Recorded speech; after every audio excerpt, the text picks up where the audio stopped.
Hello students, myself Anuj Mishra and welcome to Padhai hub. आज हम लोग भी एक नए चैप्टर की शुरुआत करते हैं और ये वीडियो स्पेसिफिकली क्लास 9 और क्लास 11 के लिए जो इंट्रोडक्टरी पार्ट पढ़ रहे हैं उनके लिए बहुत इंपॉर्टेंट वीडियो है। इस वीडियो को आप लोग बहुत ही ध्यान से देखिए और इसमें हम अच्छे से अच्छा पार्ट इसमें कवर अप करेंगे। तो हम यहाँ पे मोशन स्टार्ट कर रहे हैं, ठीक है। हम मोशन को डिटेल में समझेंगे और उसको फील करेंगे। एक्चुअली में मोशन क्या होता है, मोशन को कैसे पढ़ते हैं, मोशन को एक्चुअली में उसको फील करके जानेंगे कि इसको डिस्क्राइब कैसे करेंगे। मोशन को, मोशन की हर एक चीज़ के बारे में पढ़ेंगे, एक एक चीज़ पढ़ेंगे और छोटे से छोटे क्वेश्चंस को भी यहाँ पे डिस्क्राइब करते हुए चलेंगे, ठीक है। हम जहाँ तक कोशिश यही करेंगे कि हम NCERT, आप लोगों की जो भी अदर साइड बुक हों वो, उसके अलावा NTSC, ओलंपियाड और IIT JEE क्लास 11 के लिए, ये सब कुछ साथ के साथ इसमें हम लोग कवर अप करते हुए चलेंगे। सो क्लास 9 के स्टूडेंट्स इसको बहुत ध्यान से देखेंगे क्योंकि उनका पूरा चैप्टर स्टार्टिंग में कवर अप होगा और क्लास 11 के स्टूडेंट्स के लिए एक बहुत इंपॉर्टेंट इंट्रोडक्टरी पार्ट है। सो चलिए शुरू करते हैं, स्टार्ट करते हैं motion. So first of all, what is the meaning of motion? Motion होता क्या है? What is the actual meaning of motion? आप मोशन को कैसे समझेंगे कि हाँ यार मोशन का मतलब क्या है?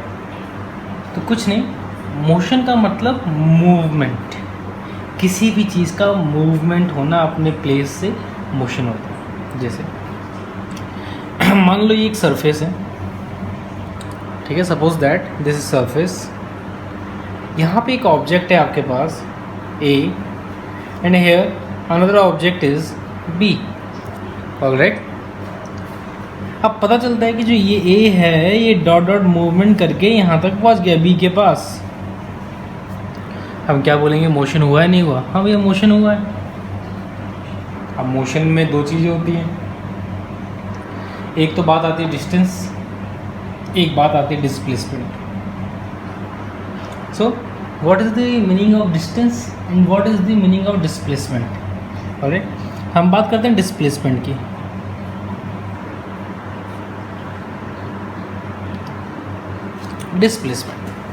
डिस्प्लेसमेंट का मतलब क्या होता है? Difference between two positions are called displacement. Alright, यानी किसी भी दो पोजीशंस के बीच में जो भी डिफरेंस क्रिएट होगा उसको हम बोलेंगे डिस्प्लेसमेंट। समझ में आई बात? सपोज करो यहाँ पे इसको हम लोग बोलते हैं इनिशियल पोजीशन, ठीक है, और इसको हम क्या बोलेंगे, फाइनल पोजीशन। अगर मुझे बताना है कि डिस्प्लेसमेंट का फॉर्मूला, तो मैं डिस्प्लेसमेंट के फॉर्मूला को कैसे डिस्क्राइब करूँगा? Final position minus initial position, ठीक है। सो ये क्या होता है, हमारे पास डिस्प्लेसमेंट का फॉर्मूला होता है। जैसे डिस्प्लेसमेंट में को हम लोग ऐसे भी डिस्क्राइब करते हैं, जैसे मैंने आपको बोला कि एक काम करिए, आप एक गिलास पानी लेके आइए, पता चला कि पानी नहीं है, तो एक काम करो, दुकान से एक बिस्लरी की बोतल आप लोग खरीद के ले आओ, पड़ोस में दुकान है। तो यार एक बच्चा क्या करता है, सिंपल सा गेट के सामने से निकलता है और बिस्लरी की बोतल खरीदा और ख़रीद के घर लाके लेके आ गया पानी, ठीक। दूसरा बच्चा क्या करता है कि घर पे उतरा, घर से पहले दिल्ली गया, मुंबई गया, चेन्नई गया, कोलकाता गया और पूरा घूम घूम के पड़ोस की दुकान से फिर बिस्लरी की बोतल लेकर घर आया, ठीक। यानी दोनों का दो ऑब्जेक्ट है ना, दो प्लेस हैं आपके पास। ये एक पानी की बोतल, मैं लिख देता हूँ बोतल, ठीक है, और ये ऑब्जेक्ट ही आपका घर।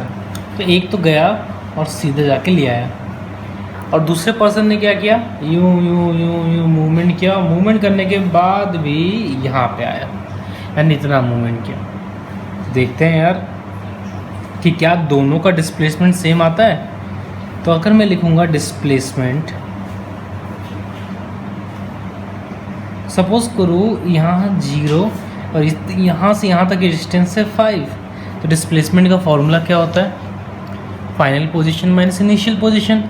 फाइनल पोजीशन क्या है हमारी 5, इनिशियल क्या है 0, आंसर आ गया 5। यानी आप चाहे से सीधा सीधे जाकर लेकर आइए या आप चाहे से पूरी दुनिया घूम के पड़ोस में जाइए, आपका डिस्प्लेसमेंट हमेशा ही क्या रहेगा, सेम रहेगा। लेकिन यार अगर मैं बात करता हूँ डिस्टेंस की, तो डिस्टेंस क्या होता है? डिस्टेंस होता है a length which are covered by any object are called distance. Alright, तो अगर कोई बोले कि यार क्या डिस्प्लेसमेंट और डिस्टेंस दोनों सेम है, तो हम बोलेंगे no, displacement and distance are not a same quantity. यानी डिस्प्लेसमेंट और डिस्टेंस हमारे पास क्या है, सेम क्वांटिटी बिल्कुल नहीं है। ठीक है, इसको आप लोग माइंड में रिफ्रेश करते रहिए, इसको याद रखिएगा कि डिस्प्लेसमेंट और डिस्टेंस बिल्कुल भी सेम क्वांटिटी नहीं है। तो ये तो डिस्प्लेसमेंट और डिस्टेंस के एक छोटा सा एक वो था, ऑब्जेक्ट एग्जाम्पल था। इसको और थोड़ा सा डिस्क्राइब में इसको अगर मैं करूँ, लेकिन इसको आगे बढ़ाने से पहले अपन कुछ फोर्स की बातें भी कर लेते हैं। आप लोग की बुक में फोर्स का टॉपिक थोड़ा आगे आएगा, लेकिन फोर्स को भी थोड़ा अभी इंट्रोड्यूस करते हैं। ठीक है, एक्चुअली में फोर्स क्या होता है, आप फोर्स को कैसे डिफाइन करते हैं? किसी भी चीज़ को धक्का मारना, force, it is force, yes और नॉट? यस, फोर्स है। यानी किसी भी चीज़ को हमने पुश कर दिया, उसको हम क्या बोलेंगे? फोर्स बोलेंगे। तो ये क्वेश्चन है, बहुत इंपॉर्टेंट क्वेश्चन है, इसको ध्यान सुनिएगा। आप लोग अपने वीडियो को पॉज करके मुझे आंसर बताइएगा। Is force is possible without motion? And second option, is motion is possible without force? Pose करिए, अपने अपने आंसर अपने माइंड में रखिए। आई होप आपने अपने आंसर निकाल लिया होगा। अब मैंने पूछा क्या है मैंने यहाँ पे ये बोला है कि क्या जो फोर्स है वो बिना मोशन के पॉसिबल है, या जो मोशन है वो बिना फोर्स के पॉसिबल है? तो देखते हैं। अब बात करते हैं मोशन। यार जैसे मान लो आपके पास गाड़ी है, तो ये थोड़ा ना कि आपके आते गाड़ी देख के अपने आप चलने लग जाएगी। जब तक गाड़ी पे कोई फोर्स नहीं लगाओगे, जब तक आप एक्सीलेटर नहीं दोगे गाड़ी को, तब तक गाड़ी आपके आगे नहीं जाएगी ना। यानी मोशन करने के लिए फोर्स बहुत इम्पॉर्टेंट है, चाहे से हवा का फोर्स हो, चाहे से हाथ का प्रेशर हो, चाहे से गियर का प्रेशर हो, चाहे से कोई सा भी प्रेशर हो, लेकिन मोशन करने के लिए आपको हमेशा फोर्स इम्पॉर्टेंट है। लेकिन एक और ऑप्शन था, is force is possible without motion. हाँ भाई, ये सही है।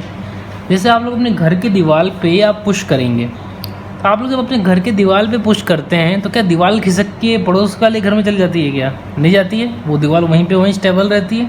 यानी जो फोर्स है वो मोशन के बिना क्या है, पॉसिबल है। ऑलराइट, एक छोटा सा कॉन्सेप्ट था, इसको आप लोग अपने माइंड में क्लियर कर लीजिएगा और क्लियर करके इसको अच्छे से पढ़िएगा। ठीक है, अब थोड़ा सा एक काम करते हैं, एक छोटा सा इंट्रोडक्टरी पार्ट लेते हैं, फटाफट चैप्टर को ख़त्म करेंगे। ठीक है, अब बात करते हैं मोशन। यार मोशन की हम बात कर रहे थे। देखो, मोशन जनरली दो टाइप के होते हैं, एक होता है यूनिफॉर्म मोशन और एक होता है नॉन यूनिफॉर्म मोशन। अब बात है कि यूनिफॉर्म मोशन क्या है, नॉन यूनिफॉर्म मोशन क्या है। ठीक है, तो उसको एक बार मैं कवर अप करता हूँ। जैसे हम बोलते हैं an object moving along straight line, एक ऑब्जेक्ट है जो स्ट्रेट लाइन में मूव कर रहा है और वो स्टार्टिंग के 5 मीटर ट्रेवल करता है कुछ सेकंड्स में।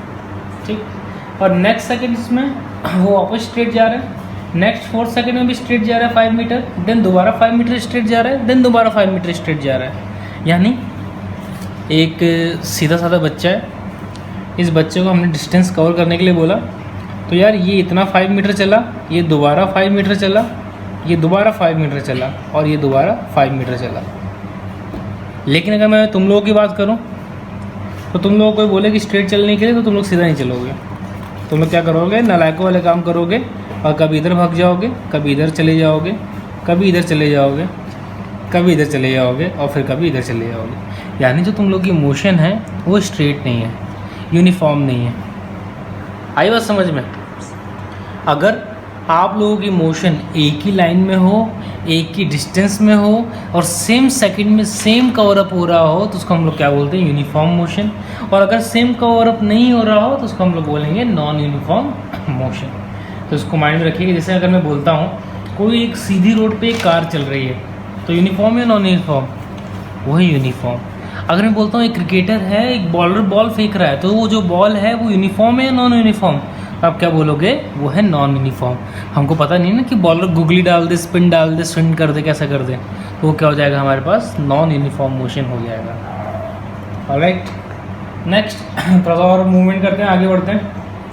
अब जो हम इसमें पढ़ने वाले हैं वो पढ़ेंगे average speed. What is the meaning of speed. Speed कैसे निकालते हैं यार, सबने पढ़ा है कि 10 किलोमीटर प्रति घंटा, 10 किलोमीटर पर आवर, ये होती क्या चीज़ है, ये कौन सी बला है, ये स्पीड निकालते कैसे हैं। तो याद रखना, स्पीड, हमको स्पीड निकालना है। स्पीड यानी कोई गाड़ी चला रहे हो आप लोग, तो गाड़ी सीधी चल रही है, यानी गाड़ी आपकी डिस्टेंस कवर कर रही है, हम क्या कर देंगे, डिस्टेंस। चलो गाड़ी आपकी जा रही है सीधी, आपने डिस्टेंस तो कवर कर लिया। अब डिस्टेंस कवर करने का क्या फ़ायदा, आगे क्या करेंगे हम डिस्टेंस कवर करने के बाद।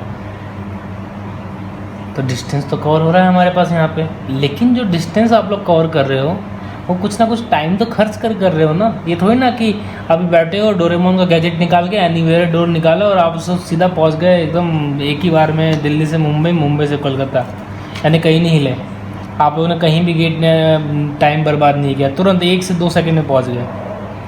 लेकिन ऐसा नहीं होता, अगर आप गाड़ी चलाएंगे, आप लोग कुछ भी आप लोग ट्रैवल करते हैं, तो आप लोग का डिस्टेंस जो कवर होता है वो किसी न किसी टाइम पीरियड के अकॉर्डिंग कवर होता है, यानी कोई ना कोई टाइम टेकन लगता है, तो हम क्या कर देंगे, डिस्टेंस अपॉन टाइम कर देंगे। तो हमारे पास फॉर्मूला क्या हो जाएगा, speed equals to distance upon time. Alright, तो इसमें कुछ क्वेश्चन की बात करें, इसको आप लोग ऐसे भी समझ सकते हैं यार, v equals to S upon T, इसको हम लोग ऐसे भी डिनोट करते हैं, इसको आप लोग अपने माइंड में सेट कर लीजिए। ऑलराइट, एक क्वेश्चन करते हैं, आपकी बुक का क्वेश्चन है, बहुत लल्लू सा क्वेश्चन है, उसको देखते हैं और उसको चमका देना दिमाग में।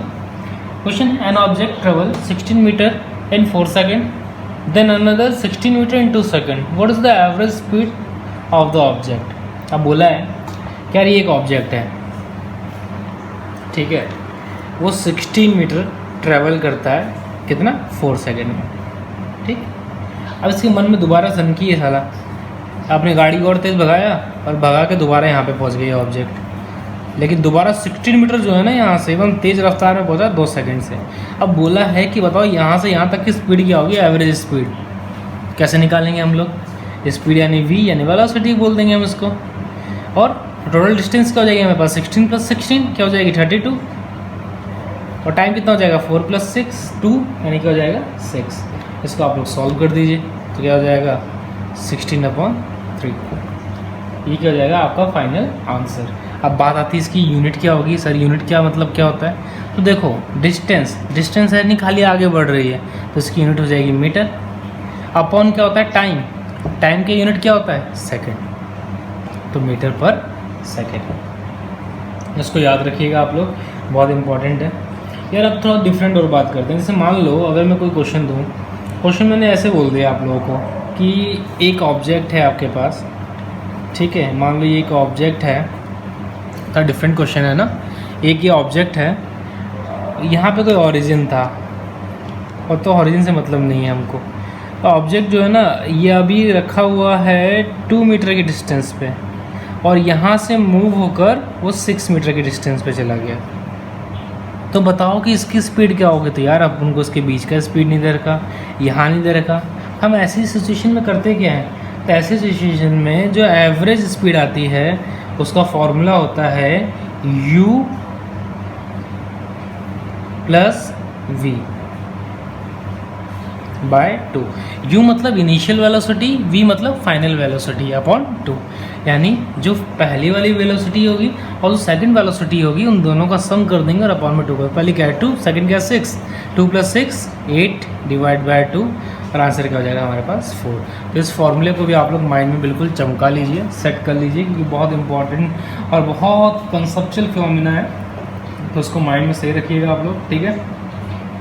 तो ऐसे ही आज आप लोगों को मैं असाइनमेंट देता हूँ यार। जो नेक्स्ट आप लोगों का असाइनमेंट है वो आपके एनसीईआरटी बुक के जितने क्वेश्चन से इनिशियल आप लोग उसको करने की कोशिश कीजिए। नेक्स्ट जो वीडियो हम स्टार्ट करेंगे उसमें हम rate of change of velocity की बात करेंगे, जो बहुत ही इंपॉर्टेंट टॉपिक है, ठीक है। उसको भी हम लोग बहुत डिटेल में लेने वाले हैं, और उसको बहुत डिटेल में पढ़ने के बाद उसके बारे में अलग अलग क्वेश्चंस भी अपन यहीं पे करेंगे साथ के साथ, ताकि आप लोगों को ज़्यादा दिक्कत उसमें ना हो। सो जब तक के लिए आप लोग मेरे चैनल को प्लीज़ लाइक करिए, शेयर करिए एंड सब्सक्राइब करिए। Thank you.